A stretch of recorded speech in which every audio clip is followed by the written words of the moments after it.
ನಮಸ್ಕಾರ ವಿದ್ಯಾರ್ಥಿಗಳೇ.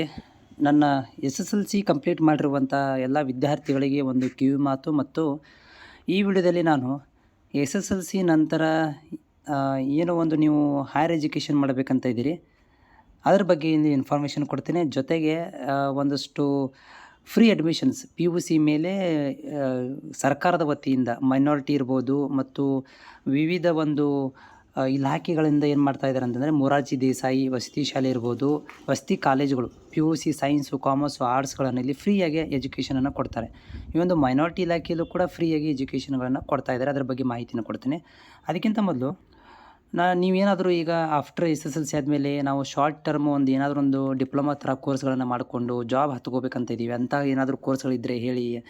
ಉದಾಹರಣೆಗೆ ಪ್ಯಾರಾಮೆಡಿಕಲ್ಲು, ಡಿಪ್ಲೊಮಾ, ITIಗಳು ಅಂಥೇಳಿ ನೋಡಿ. ಒಂದು ಕಿವಿ ಮಾತನ್ನ ಹೇಳಕ್ಕೆ ಬಯಸ್ತೀನಿ ಅಂತಂದರೆ, ನೋಡಿ ಈಗ ಏನಾಗಿದೆ ಅಂದರೆ ಜನ್ರೇಷನ್ನು ಮತ್ತು ತುಂಬ ಬದಲಾವಣೆ ಆಗಿದೆ. ಎಜುಕೇಷನ್ ಸಿಸ್ಟಮ್ ತುಂಬ ಚೇಂಜಸ್ ಆಗ್ತಾಯಿದೆ. ಮೊದಲಿನ ಥರ ಇಲ್ಲಿ ಲೋವರ್ ಎಜುಕೇಷನ್ಗೆ ಕ್ವಾಲಿಫಿಕೇಷನ್ಗೆ ಡಿಮಾಂಡ್ ಕಡಿಮೆ ಆಗ್ತಾಯಿದೆ. ಉದಾಹರಣೆಗೆ ITI ಇರ್ಬೋದು, ಡಿಪ್ಲೊಮಾ ಇರ್ಬೋದು. ಎದಕ್ಕೆ ಕಡಿಮೆ ಆಗ್ತಾಯಿದೆ ಅಂದರೆ, ಡಿಗ್ರಿ ಮಾಡೋರ ಸಂಖ್ಯೆ ಹೆಚ್ಚಿಗೆ ಆಗ್ತಾಯಿದೆ. ಉದಾಹರಣೆಗೆ ನೀವು ಡಿಪ್ಲೊಮಾ ಇಂಜಿನಿಯರಿಂಗ್ ಮಾಡಿದೆ ಅಂತ ತಿಳ್ಕೊರಿ, ಮುಂದೆ ನೀವು BE ಇಂಜಿನಿಯರಿಂಗ್ ಮಾಡಲೇಬೇಕು, ಇಲ್ಲಾಂದರೆ ವ್ಯಾಲ್ಯೂ ಕಡಿಮೆ ಆಗುತ್ತೆ. ಅಥವಾ ನೀವು 1 ವರ್ಷ ಎಂಜಾಯ್ ಮಾಡ್ಬೋದು ಸಣ್ಣವ್ರು ಇದ್ದೀರಿ ಅಂಥೇಳಿ. 2ನೇ ವರ್ಷಕ್ಕೆ ನಿಮ್ಗೆ ಫೀಲ್ ಆಗುತ್ತೆ, ಏನಪ್ಪ ಅಂದ್ರೆ ನಾನು BE ಮಾಡ್ಕೊಂಬರ್ಬೇಕಿತ್ತು, ಡಿಗ್ರಿ ಮಾಡಬೇಕಿತ್ತು, ಆಮೇಲೆ ನಾನು ಸುಮ್ಮನೆ ಡಿಪ್ಲೊಮಾ ಮಾಡಿ ಅನ್ನೋದೊಂದು ಭಾಳ ಈಗ ನೋಡ್ತಾ ಇದ್ದೀವಿ. ಈಗ ವಿದ್ಯಾರ್ಥಿಗಳೇನು ಪ್ರಾಬ್ಲಮ್ ಆಗ್ತಾಯಿದೆಯಪ್ಪ ಅಂದ್ರೆ, ನಮಗೆ ಶಾರ್ಟ್ ಟರ್ಮ್ ಕೋರ್ಸ್ಗಳಂತೇಳಿ ಈಗ ಮಾಡ್ಕೊಳ್ಳೋದು, ಮುಂದೆ ಏನಾಗುತ್ತೆ ಅಂತಂದ್ರೆ ಅವರಿಗೆ ಅದಕ್ಕೆ ರಿಸ್ಪೆಕ್ಟ್ ಮತ್ತು ವ್ಯಾಲ್ಯೂ ಕಡಿಮೆ ಆದ ತಕ್ಷಣ ಏನು ಮಾಡ್ತಾರೆ ಅಂದರೆ ಡಿಗ್ರಿ ಮಾಡಲಿಕ್ಕೆ ಸ್ಟಾರ್ಟ್ ಮಾಡ್ತಾರೆ. ಸೊ ಈ ರೀತಿ ನಿಮ್ಗೆ ಮೊದಲೇ ಆಗಬಾರ್ದು ಅಂತಂದರೆ, ನೀವು ಈಗ ಲೋವರ್ ಕ್ವಾಲಿಫಿಕೇಷನ್ಗೆ ಹೆಚ್ಚು ಕಾನ್ಸಂಟ್ರೇಟನ್ನು ಕೊಡಲಿಕ್ಕೆ ಹೋಗಬೇಡಿ. ನೀವು ಒಂದು ರಿಕ್ವೆಸ್ಟ್ ಮಾಡೋದೇನೆಂದರೆ, ನಿಮಗೆಲ್ಲ ಸ್ವಲ್ಪ ತೊಂದರೆ ಆದರೆ ಆಗಲಿ, ನೀವು ಎಲ್ಲರೂ ಕೂಡ PUC ಸೈನ್ಸ್ಗಳನ್ನು ಮಾಡ್ಕೊಳ್ರಿ. ಸ್ವಲ್ಪ ಪರ್ಸೆಂಟೇಜ್ ಕಡಿಮೆ ಆದರಾಗಲಿ ತೊಂದರೆ ಇಲ್ಲ. ಯಾಕಂದರೆ ಸೈನ್ಸ್ ಮೇಲೆ 108 ಆಪ್ಷನ್ಗಳಿದ್ದಾವೆ. ನೀವು BE ಮಾಡ್ಕೊರಿ, ಡಿಗ್ರಿಗಳನ್ನು ಮಾಡ್ಕೊರಿ. ಅಲೈಡ್ ಹೆಲ್ತ್ ಸೈನ್ಸ್ ಇರ್ಬೋದು, ಪ್ಯಾರಾಮೆಡಿಕಲ್ ಡಿಗ್ರಿ ಇದೆ, ಫಾರ್ಮಸಿ ಇದ್ದಾವೆ, ಡಿಪ್ಲೊಮಾ ಫಾರ್ಮಸಿ ಇದೆ, ಆಮೇಲೆ ಇಂಜಿನಿಯರಿಂಗ್ ಎಲ್ಲ ನಮೂನೆ ಇಂಜಿನಿಯರಿಂಗ್ಗಳಿದ್ದಾವೆ. ಆಮೇಲೆ ಅದರ ನಂತರ ನಿಮಗೆ ಫಾರ್ಮಸಿ ಕೋರ್ಸ್ಗಳಿದ್ದಾವೆ, ಆಮೇಲೆ ಗ್ರ್ಯಾಜುಯೇಷನ್ಸ್ಗಳಿದ್ದಾವೆ. ಹೀಗಾಗಿ ನೀವು ಒಂದು ಏನಪ್ಪ ಅಂತಂದರೆ, ನೀವು ಈ ಶಾರ್ಟ್ ಟರ್ಮ್ ಕೋರ್ಸ್ಗಳು ಮಾಡ್ಕೊಂಡ್ರೆ ನಿಮಗೆ ಈಗ ನಿಮ್ಗೆ ಏನಿಸುತ್ತೆ, ಈಗ ಇನ್ನೂ ಚಿಕ್ಕವರಿದ್ದೀರಿ, ನೀವು SSLC ಬೇಸ್ ಮೇಲೆ ಇದ್ದೀರಿ. ಹೀಗಾಗಿ ನಿಮ್ಗೆ ಏನಿಸುತ್ತೆ ಅಂದರೆ, ನಾವು ಬೇಗ ಜಾಬನ್ನು ಹತ್ಕೋಬೇಕು, ಬೇಗ ನಾವು ರೆಸ್ಪಾನ್ಸಿಬಲ್ ತೊಗೋಬೇಕು ಅನ್ನೋದೊಂದು ನಿಮ್ಮ ತಲೆಯಲ್ಲಿ ಇರುತ್ತೆ. ನಿಜ, ನಾನು ಒಪ್ಕೊತೀನಿ, ಕಷ್ಟ ಇದೆ, ಒಪ್ಕೊತೀನಿ. ಅದೇ ಕಷ್ಟದಲ್ಲಿ ನೀವು 2 ವರ್ಷ ಸೈನ್ಸ್ಗಳನ್ನು ಮಾಡ್ಕೊಳ್ರಿ, ಸೈನ್ಸ್ ಕೋರ್ಸ್ಗಳನ್ನು ಮಾಡ್ಕೊಳ್ರಿ. ಅಂದರೆ PUC ಸೈನ್ಸ್ ಮಾಡ್ಕೊಳ್ರಿ. ಮುಂದೆ ನೀವು ಗ್ರ್ಯಾಜುಯೇಷನ್ಗಳನ್ನು ಮಾಡ್ಕೊಳ್ರಿ, ಡಿಗ್ರಿ ಕೋರ್ಸ್ಗಳನ್ನು ಮಾಡ್ಕೊಳ್ಳಿ ಅಂತ ನಾನು ನಿಮ್ಮಲ್ಲಿ ರಿಕ್ವೆಸ್ಟ್ ಮಾಡ್ಕೊತೀನಿ. ಈಗ ಮೊದಲಿನ ಥರ ಡಿಪ್ಲೊಮಾಗಳಿಗೆ ವ್ಯಾಲ್ಯೂ ಹೋಗಿದೆ. ನೀವು ಅನ್ಕೋಬೋದು, ಇಲ್ಲ ನಮ್ಮ ದೊಡ್ಡಪ್ಪನ ಮಗ, ಚಿಕ್ಕಪ್ಪನ ಮಗ ಇವ್ರು ಮಾಡಿದ್ದಾರೆ, ಅವ್ರ ಕಾಲ ಹೋಯಿತು, ಅವ್ರು ಕಷ್ಟ ಅನುಭವಿಸ್ತಾ ಇದ್ದಾರೆ, ಅವ್ರು ಹೇಳ್ಕೊಳ್ಳೋದಿಲ್ಲ. ಯಾರು ಕೂಡ ಕಷ್ಟವನ್ನು ಹೇಳ್ಕೊಳಕ್ಕೆ ಹೋಗೋದಿಲ್ಲ. ಅವ್ರು ಡಿಪ್ಲೊಮಾ ಮಾಡಿ ಒದ್ದಾಡ್ತಾ ಇದ್ದಾರೆ ಲೋವರ್ ಅಂಥೇಳಿ, ಲೋವರ್ ಕ್ವಾಲಿಫಿಕೇಷನ್ ಮಾಡ್ಕೊಂಡು. ಯಾಕಂದರೆ ಈಗ ಸಣ್ಣ ಮಕ್ಕಳು ಕೂಡ ಏನು ಮಾಡ್ತದೆ ಅಂತಂದರೆ, PUC ಸೈನ್ಸ್ ಮಾಡಿಕೊಂಡು ಬೇಗನೆ ಡಿಗ್ರಿ ಮಾಡಿಕೊಂಡು ಒಳ್ಳೆ ಸ್ಯಾಲ್ರಿಯಲ್ಲಿ ಅಬ್ರಾಡ್ಗಳಲ್ಲಿ ಸೆಟ್ಲ್ ಆಗ್ತಾ ಇದ್ದಾರೆ. ನೀವು ಡಿಪ್ಲೊಮಾ ಮಾಡಿಕೊಂಡು ಅವ್ರ ಕೆಳಗಡೆ ನೀವು ಬರ್ತೀರಾ.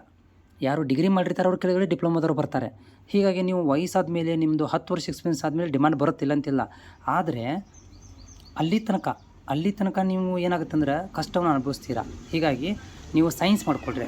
ಅದಕ್ಕೆ ಸಂಬಂಧಿಸಿದಂತೆ ಈ ಸೈನ್ಸ್ ಮಾಡ್ಕೋಬೇಕಂದ್ರೆ ಫ್ರೀಯಾಗಿ ಅಡ್ಮಿಷನ್ಸ್ ಅಲ್ಪಸಂಖ್ಯಾತರ ಕಲ್ಯಾಣ ಇಲಾಖೆ ವತಿಯಿಂದ ಏನು ಮಾಡಿದಾರಪ್ಪ ಅಂತಂದರೆ, ಈ ವಸತಿ ಶಾಲೆಗಳಿಗೆ ಸಂಬಂಧಿಸಿದಂತೆ 2026-27ನೇ ಸಾಲಿನ ಶೈಕ್ಷಣಿಕ ಅಲ್ಪಸಂಖ್ಯಾತರ ಅಂಡರಲ್ಲಿ ಬರುವಂತಹ ಕಾಲೇಜುಗಳಲ್ಲಿ ಅಡ್ಮಿಷನ್ ಪಡ್ಕೊಳ್ಳಿಕ್ಕೆ ಆನ್ಲೈನ್ ಮೂಲಕ ಅರ್ಜಿಗಳನ್ನು ಕರೆಯಲಾಗಿದೆ.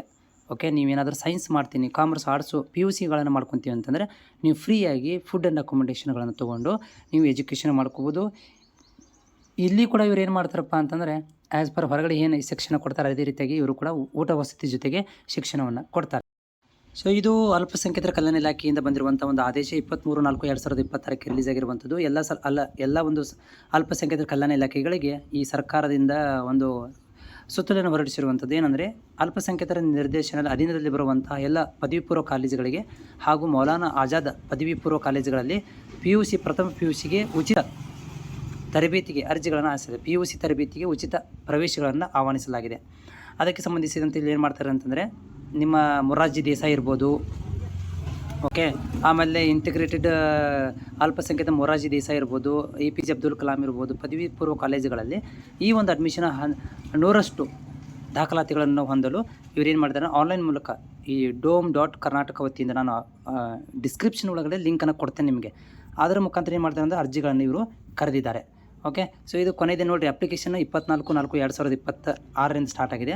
ಅದು ಮುಂದಿನ ತಿಂಗಳು 16/5/2025 ಇದು ಕೊನೆ ದಿನಾಂಕ ಆಗುತ್ತೆ. ಅರ್ಜಿಗಳನ್ನು ಆರಂಭ ಆಗೋದು 24. ಇಲ್ಲಿ ನೋಡಿ, ಇಲ್ಲಿ ಕೂಡ ಏನು ಮಾಡಿದಾರಪ್ಪ ಅಂತಂದರೆ ಒಂದು ತಾತ್ಕಾಲಿಕ ಪಟ್ಟಿಯನ್ನು ಬಿಡುಗಡೆ ಮಾಡಿದ್ದಾರೆ. 24ನೇ ತಾರೀಕಿಗೆ ಅರ್ಜಿ ಸ್ಟಾರ್ಟ್ ಆಗಿದೆ. 16/5/2026 ಅರ್ಜಿ ಕೊನೆ ದಿನಾಂಕ. ಆಮೇಲೆ ಸಂಬಂಧಪಟ್ಟಂಥ ಕಾಲೇಜುಗಳಲ್ಲಿ ವೆರಿಫಿಕೇಷನ್ ಮಾಡಲಿಕ್ಕೆ 19/5/2025 ವೆರಿಫಿಕೇಷನ್ ಮಾಡ್ತಾರೆ. ನೀವು ಯಾವ ಕಾಲೇಜಿಗೆ ಅಪ್ಲಿಕೇಶನ್ ಹಾಕಿರ್ತೀರ ಅವರು ನಿಮ್ಮ ದಾಖಲಾತಿಗಳನ್ನು ವೆರಿಫಿಕೇಷನ್ ಮಾಡ್ತಾರೆ. ಆಮೇಲೆ ಅರ್ಜಿಗಳನ್ನು ಅಂತಿಮ ಲಿಸ್ಟ್ ಮಾಡೋರು ಜಿಲ್ಲಾವಾರು ಅಧಿಕಾರಿಗಳು ಏನು ಮಾಡ್ತಾರೆ ಅಂದರೆ 25/2026 ಅರ್ಜಿಗಳನ್ನ ಅಂತಿಮ ಮಾಡ್ತಾರೆ. ಆಮೇಲೆ ಮೆರಿಟ್ ಪಟ್ಟಿಯನ್ನು 22/5/2026 ಮೆರಿಟ್ ಪಟ್ಟಿಯನ್ನು ಪ್ರಕಟಣೆ ಮಾಡ್ತಾರೆ. ಮೊದಲನೇ ಸುತ್ತಿನ ಆಯ್ಕೆ ಪಟ್ಟಿಯನ್ನು 23/5 ಪ್ರಕಟಣೆಯನ್ನು ಮಾಡ್ತಾರೆ. 26/5 ಮೊದಲನೇ ಪಟ್ಟಿಯನ್ನು ಕೌನ್ಸಿಲಿಂಗ್ ನಡೆಸ್ತಾರೆ. 26/5 30ನೇ ತಾರೀಕಿಗೆ ಅಡ್ಮಿಷನ್ ಆಗಲಿಕ್ಕೆ ಕೊನೆ ದಿನಾಂಕವನ್ನು ಕೊಡ್ತಾರೆ. ಆಮೇಲೆ ಎರಡನೇ ಹಂತವನ್ನು ಜೂನ್ 1ನೇ ತಾರೀಕಿಗೆ ಸ್ಟಾರ್ಟ್ ಮಾಡ್ತಾರೆ. ಜೂನ್ 6ನೇ ತಾರೀಕಿಗೆ ಎರಡನೇ ಹಂತದ ಒಂದು ಆಯ್ಕೆ ಪ್ರಕ್ರಿಯೆಯನ್ನು ಕೊನೆಗೆ ಮಾಡಿ ಏನು ಮಾಡ್ತಾರೆ ಅಂದರೆ ಕಾಲೇಜುಗಳನ್ನು ಆರಂಭ ಮಾಡಿಬಿಡ್ತಾರೆ. ಇದು ನಿಮಗೆ ಏನಪ್ಪ ಅಂದರೆ ಈ ಒಂದು ಆದೇಶವನ್ನು ಕೊಟ್ಟಿರುವಂಥದ್ದು. ಓಕೆ, ಆಮೇಲೆ ವೆಬ್ಸೈಟಲ್ಲಿ ನಿಮಗೆ ತೋರಿಸ್ತಾರೆ. ಸೊ ಇದು ನೋಡ್ತಾ ಇದ್ರಲ್ಲ, ಇದೇ ಒಂದು ವೆಬ್ಸೈಟು. ಈ ಒಂದು ವೆಬ್ಸೈಟಲ್ಲಿ ನೀವು ಬಂದು ಅರ್ಜಿಗಳನ್ನು ಸಲ್ಲಿಸಬೇಕಾಗುತ್ತೆ. ಇಲ್ಲಿ ನಿಮಗೆ ಏನಾಗುತ್ತೆ ಅಂದರೆ ಕೆಳಗಡೆ ಆನ್ಲೈನ್ ಸೇವೆಗಳು ಅಂತ ಕಾಣಿಸುತ್ತೆ. ಸೊ ಆನ್ಲೈನ್ ಸೇವೆಗಳು ಅಂತ ಇಲ್ಲಿ ಬಂದಾಗ ಇಲ್ಲಿ ನೋಡ್ತಾ ಇದ್ದೀರಿ, ಇಲ್ಲಿ ನಿಮಗೆ ಬೇರೆ ಬೇರೆ ಆನ್ಲೈನ್ ಸೇವೆಗಳು ಅಂತ ಕಾಣಿಸ್ತವೆ. ಇಲ್ಲಿ ನೀವು ಏನು ಮಾಡಬೇಕು ಅಂತಂದರೆ ಇಷ್ಟರಲ್ಲಿ ಏನಾಗುತ್ತೆ ಅಂದರೆ ಹುಡುಕಬೇಕಾಗುತ್ತೆ. ಹುಡುಕೊಂಡು ನೀವು ಅರ್ಜಿಗಳನ್ನು ಸಲ್ಲಿಸಬೇಕಂತ ಈ ಲಿಂಕ್ ನಾನು ಡಿಸ್ಕ್ರಿಪ್ಷನ್ದಲ್ಲಿ ಕೊಟ್ಟಿರ್ತೀನಿ. ಓಕೆ, ಸೊ ಇಲ್ಲಿ ನೋಡ್ತಾ ಇದ್ದೀರಿ, ಇಲ್ಲಿ ನೋಡಿ, ಇದು ಕೊಟ್ಟಿದ್ದಾರೆ ನೋಡಿರಿ, ಇಂಟಿಗ್ರೇಟೆಡ್ PUಗಾಗಿ ಆನ್ಲೈನ್ ಅರ್ಜಿಗಳು ಅಂತ ಇದ್ದಾವೆ. ಇದಕ್ಕೆ ಕ್ಲಿಕ್ ಮಾಡ್ಕೊಂಡ್ಬಿಟ್ರೆ ನಿಮಗೆ ಈ ಲಿಂಕ್ ಓಪನ್ ಆಗಿಬಿಡುತ್ತೆ. ಹೌದಾ, ನೋಡಿ ಈ ರೀತಿ ಓಪನ್ ಆಗುತ್ತೆ. ಇಲ್ಲಿ ನೀವು ಏನು ಮಾಡ್ಬೋದು ಅಂದರೆ PU ಕಾಲೇಜ್ ಅಡ್ಮಿಷನ್ ಸಲುವಾಗಿ ಕೇಂದ್ರಗಳ ವಿವರ, ಅಧಿಸೂಚನೆ ಎಲ್ಲ ಇದಾವೆ ಇದರಲ್ಲಿ. ಇಲ್ಲಿ ನೀವು ಆನ್ಲೈನ್ ಅರ್ಜಿ ಅಂತ ಇದೆ, ಇಲ್ಲಿ ಕೆಳಗಡೆ ಭಾಗದಲ್ಲಿ ಆನ್ಲೈನ್ ಅರ್ಜಿ ಅಂತ ಇದೆ. ಅದು ಕ್ಲಿಕ್ ಮಾಡಿಕೊಂಡು ಅರ್ಜಿಗಳನ್ನು ನೀವು ಸಲ್ಲಿಸಬಹುದಾಗಿದೆ.